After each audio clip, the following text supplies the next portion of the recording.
Hello, I'm Amy. In today's video, I would like to continually talk the last topic, some difference, life habit, customer, or maybe I could say life attitude difference this time from China to Western countries. The first one, the concept of time. I know in Western country, most people, they have a very strong sense and concept of time. If they agree a time to do something, it doesn't matter in daily life or work, they just stick to it. The time is confirmed, so it's no doubt about it. So you just go to do that thing in that time. But in China, as a Chinese person, I have to say, we kind of have a very casual attitude to time and life compared to lots of Western countries. For example, last week, Thursday, my husband had a school meeting before the new term. And before the week, he got a message from the working group. It just said they will have a meeting in next week, someday. Okay, anyway, that's good. That's good to let them know in advance. And then that Monday, the school sent a message. We will have a meeting on Thursday afternoon, and the exact time will inform later. Monday afternoon, a new message. The meeting will be held in afternoon around 3 p.m. So my husband showed me the message. He was joking with me. Amy, what's around 3 o'clock? This is an official teacher meeting before the term. Why they just put an exact time and we just go? And they never tell you the meeting finish time. My husband has lived and worked here for 12 years, so he kind of understands this kind of thing, even though he doesn't like at all, but he has to accept. So this is a serious meeting thing in work. In daily life, I can give you more examples. Not long ago, one of my good friends invited me out. We agreed a time. Me took my daughter, got there. So already 10 minutes passed. They haven't shown up. So I called her. She said, she haven't left home because her second baby has a little problem. She needs to solve it first. And I said, okay, no rush. I really kind of understand this kind of thing. It happens very, very common in daily life between people. So that day, me and my daughter waited around 1 hour. Around 4:30, they arrived. My plan is we meet 3:30 and we will leave there to home 5 o'clock. But my friend and her daughter showed up at 4:30. So we just had a quick talk and I said goodbye because I don't want to upset my husband. I already agreed a time to leave there to home. And also I mentioned something kind of like this in daily life in my previous video. Lots of my friends or relatives, sometimes they just come to yours, knock the door. They just come to your home without telling you. And when they get here, they won't tell you when they will leave. So I have to say, sometimes it does affect my life. So I have to say, as a Chinese person, we have a casual attitude to time and life, and My husband always joke. Lots of Chinese people do things by the mood and feeling, including about the time to do something. That's a joke, but that's the truth as well. The second one. The tolerance of the volume of sound. Maybe I should say noisy. In most Western countries, and most people, when they are talking, chatting, it doesn't matter on the street walking or in a coffee shop or in the restaurant. They talk kind of quietly, and only the people who are talking with can hear. So they don't want to affect other people. This is a good manner and a good behavior. In China, it is quite different. The people here like lively environment. I guess the foreigner friends who already been to China must can feel this point.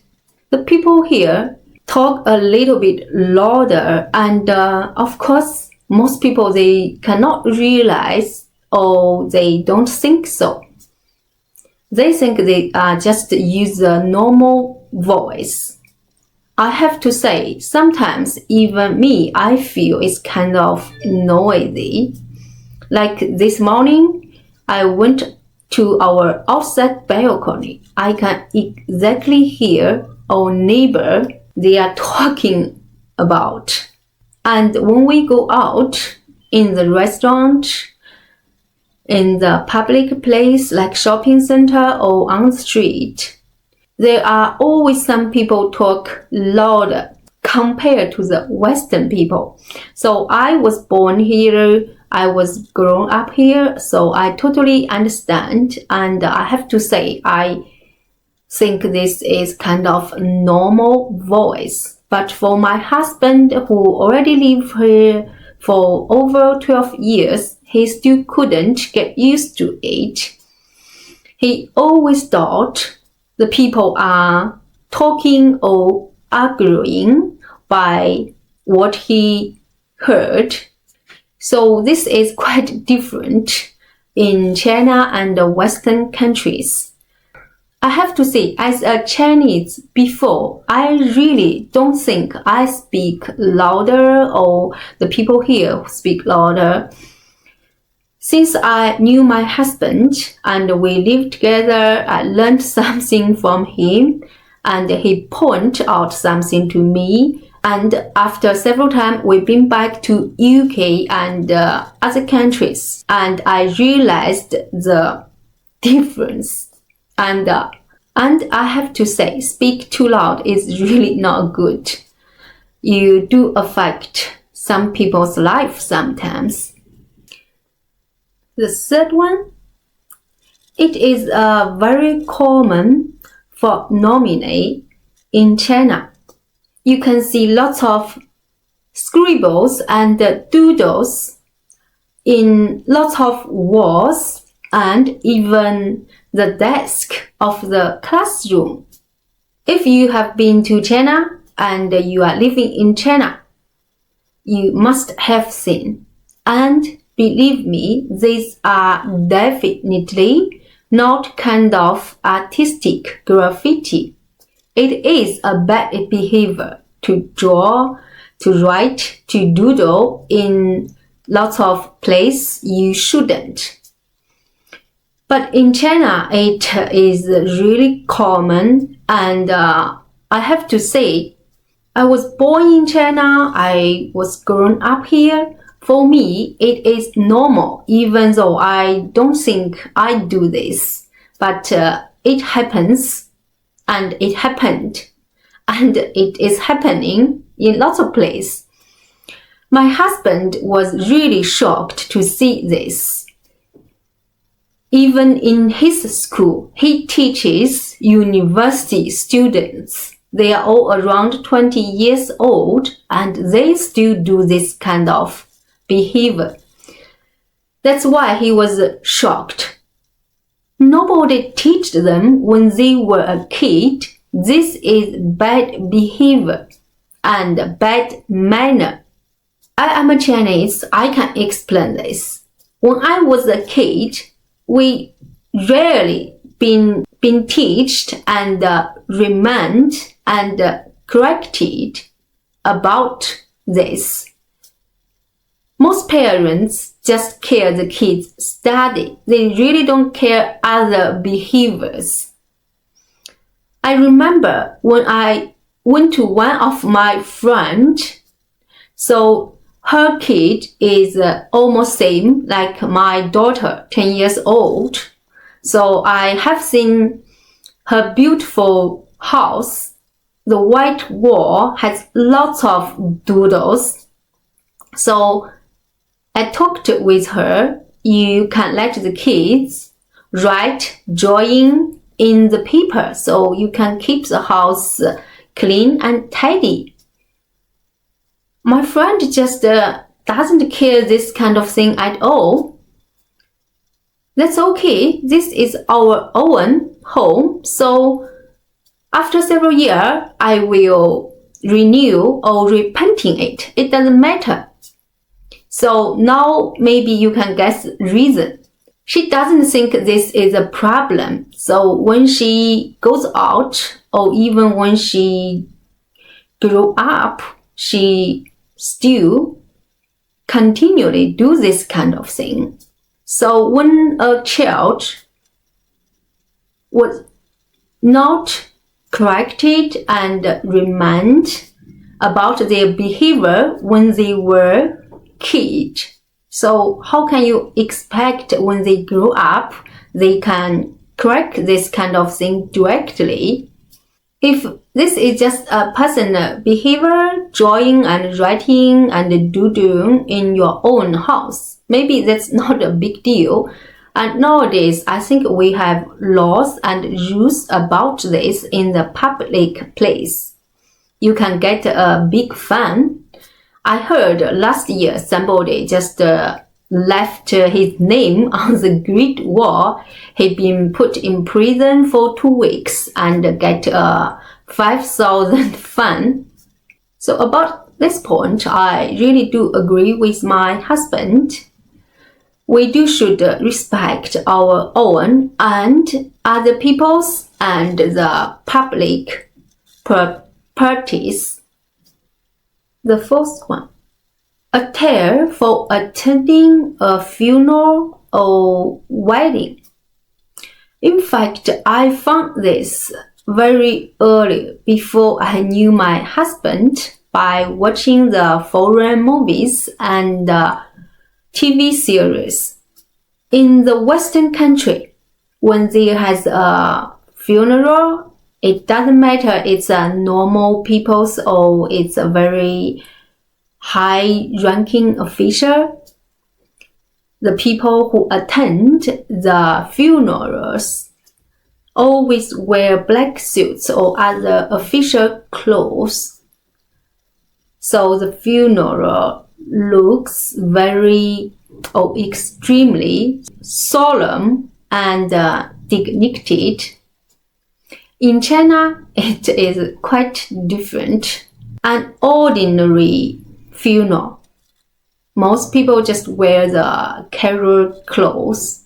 And I have been attend several funerals in the past, and I have seen lots.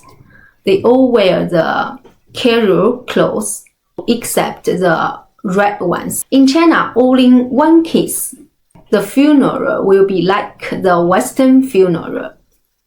For example, a high officer in the government or a high-ranking police officer or the person who works in the army who passed away, and the people who attend this kind of funeral will wear the black suits and official clothes like army or police clothes. And about the wedding, in the Western countries, from the movies and the TV series what I watched.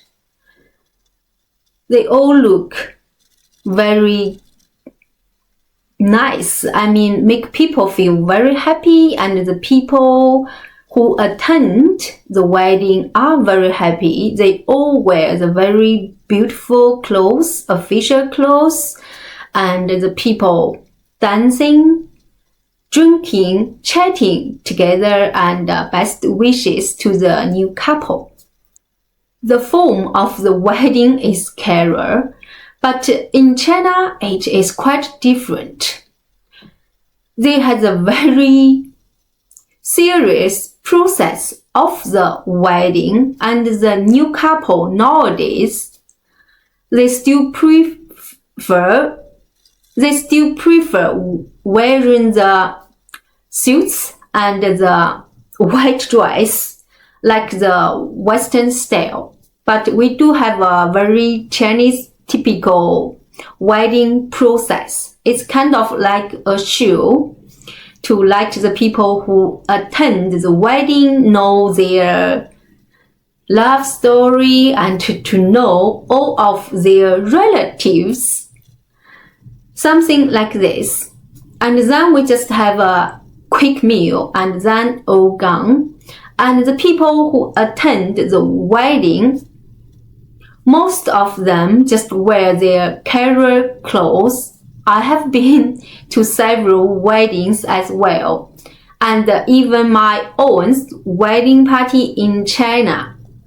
I think most of my relatives and friends, they just wear their normal clothes. The people here, they are not particular about this.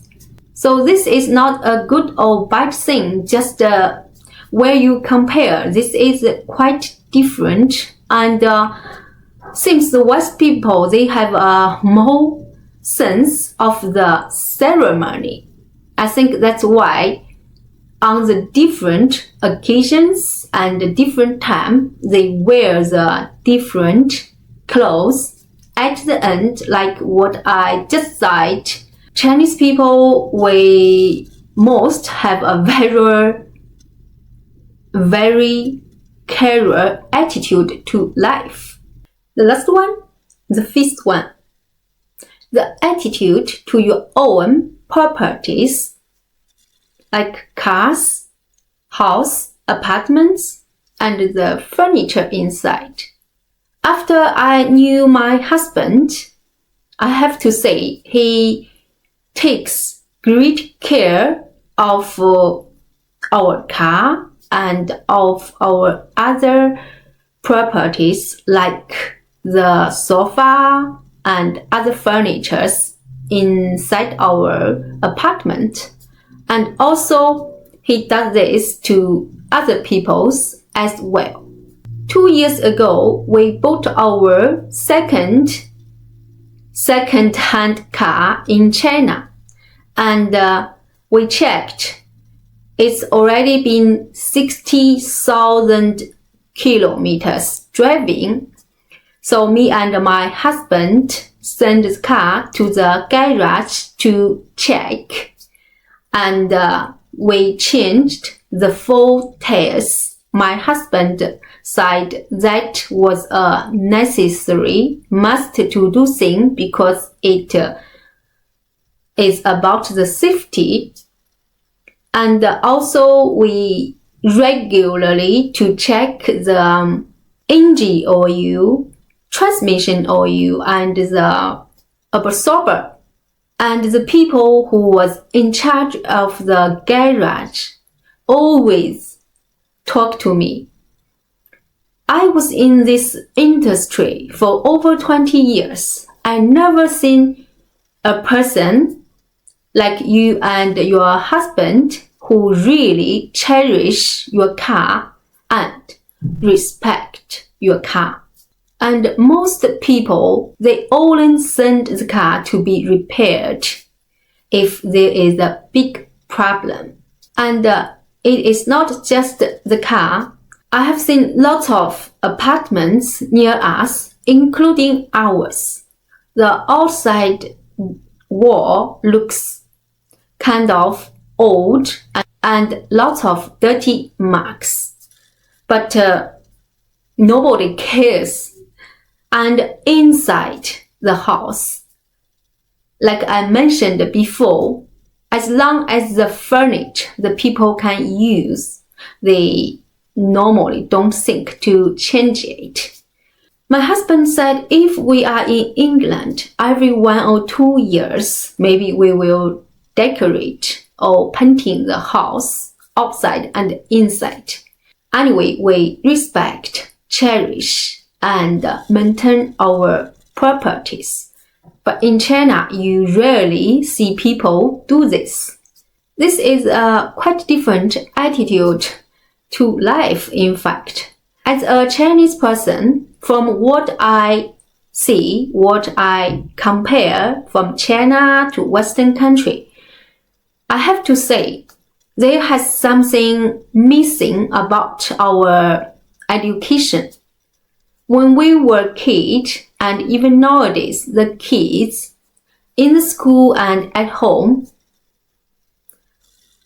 the teachers, the parents really just care the study and the scores. The other things like value and behavior, attitude, we really don't get that many education about this kind of thing. I think this can explain lots of phenomena in China. So today's 5 different attitude to life thing, I have to say I do prefer the Western way. And about this, I really think China has a long way to catch up. Okay, that's all for today. Hope you have a good day. Bye bye.